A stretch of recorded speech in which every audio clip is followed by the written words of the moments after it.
aspirasinya sudah banyak. Ya, aspirasinya sudah ada. Ada yang namanya Bahlil Lahadalia, ada namanya Bamsud, ada lagi muncul misalkan namanya siapa? AGK, Agus, ya Mas Agus, kemudian ada lagi yang lain yang saya kira muncul karena Golkar ini banyak kadernya. Nah, tetapi saudara sekalian, sudah mulai olah menolak. Ada pernyataan mengatakan Bahlil tidak memenuhi syarat. Nah, ini seterus terang saja yang membuat saya terpanggil secara organisatoris sekaligus secara moral untuk menjelaskan ini. Kenapa? Karena banyak orang tidak tahu. Dan yang saya sayangkan kalau petinggi Golkar apa tidak tahu atau sengaja tidak tahu karena punya target-target tertentu. Nah, ini tidak benar dan ini tidak boleh dibiarkan terjadi.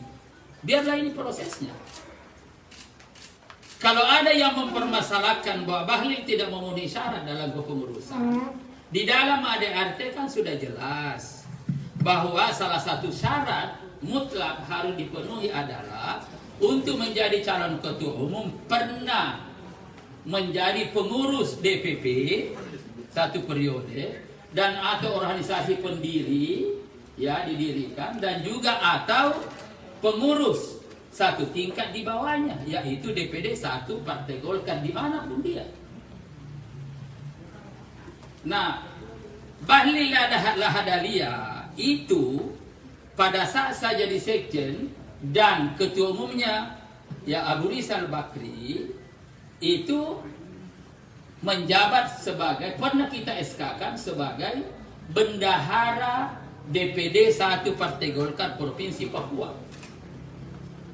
Ini ini memenuhi syarat. Jadi kalau ada goreng-goreng seperti ini mungkin tidak tahu ya, kita maafin lah. Nah, makanya kita akan beritahu. Makanya saya terpanggil untuk menjelaskan. Ya, saudara Bahlil Lahadalia adalah memenuhi syarat ya secara organisatoris seperti itu.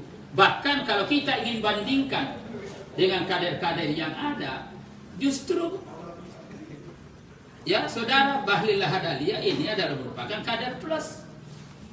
Karena kepengurusannya mulai dari daerah. Kalau mungkin yang lain tiba-tiba di atas saja, tidak pernah di daerah. Nah, kalau apa bedanya? Kalau kader dari daerah, itu pasti memahami suasana kebatinan daerah. Dan bahkan dulu kita sebagai aktivis, Bahlil Lahadalia ini adalah kader Golkar yang lahir dalam proses sepatu miring. Dulu kan itu kalau kita berjuang miring, kita jalan, kaki kita pakai sepatu sampai miring-miring tuh. Dan saya punya keyakinan Bahlil ini di Papua jalan kemana-mana sepatunya miring. Gitu loh. Dan kemudian yang kedua adalah bahwa dia tampil sebagai seorang kader Golkar yang bisa berkiprah di mana-mana. Menjadi entrepreneurship, menjadi pengusaha, menjadi ketua umum HIPI dan lain-lain sebagainya.